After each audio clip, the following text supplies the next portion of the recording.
গেল 12 ফেব্রুয়ারি চুয়াডাঙ্গার পৌর ডিগ্রি কলেজের সাবেক অধ্যক্ষ অবসরের পর শাইমা সুলতান নামে এক শিক্ষককে ভারপ্রাপ্ত অধ্যক্ষ নিয়োগ দেয় গভর্নিং বডি। এতেই প্রকাশ্যে আসে শিক্ষকদের দুপক্ষের দ্বন্দ্ব।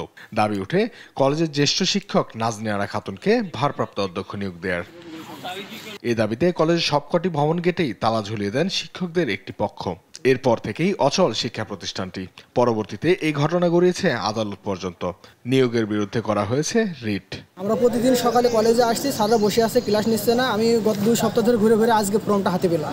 এতে আমরাও ভোগান্তি পড়ছি এবং পড়াশোনা বিঘ্ন ঘটছে। সামনে যেহেতু আমাদের পরীক্ষা, এখন সিলেবাস শেষ না হলে তো আমাদের রেজাল্টও ভালো হবে না। এর দায়ভার এখন কে নেবে? প্রিন্সিপালদের যে এইরকম অবস্থা, আমাদের স্টুডেন্টের কি দোষ? ছাত্র শিক্ষকদের আমরা কি দোষ করেছি? শিক্ষকদের দ্বন্দ্বে শিক্ষা কার্যক্রম বন্ধ। ক্লাস না হওয়ায় শিক্ষার্থীরা পিছিয়ে পড়েছেন। এতে পরীক্ষার আগে উদ্বেগ বাড়ছে। আমি একজন শিক্ষক প্রতিনিধি হিসেবে বলবো যে কোনো ব্যক্তির স্বার্থ না দেখে, প্রতিষ্ঠানের স্বার্থ দেখে যেভাবেই হোক এটার একটা সমাধান করা দরকার।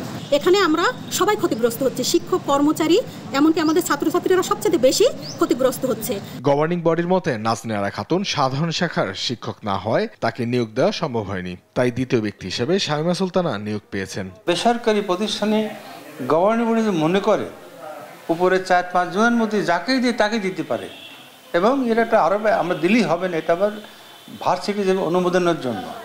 ভার্সিটি অনুমোদন না দিলেই হবে না, তো নেক্সট ম্যান দেবো, কিন্তু এটা একটা অডাসিটি মনে করি। বর্তমানে কলেজে প্রায় 8000 শিক্ষার্থী অধ্যয়নরত রয়েছে। দ্রুত সমস্যার সমাধান করে স্বাভাবিক শিক্ষা কার্যক্রম চালুর দাবি শিক্ষার্থীদের। নিউজ ডেস্ক, দেশ টিভি।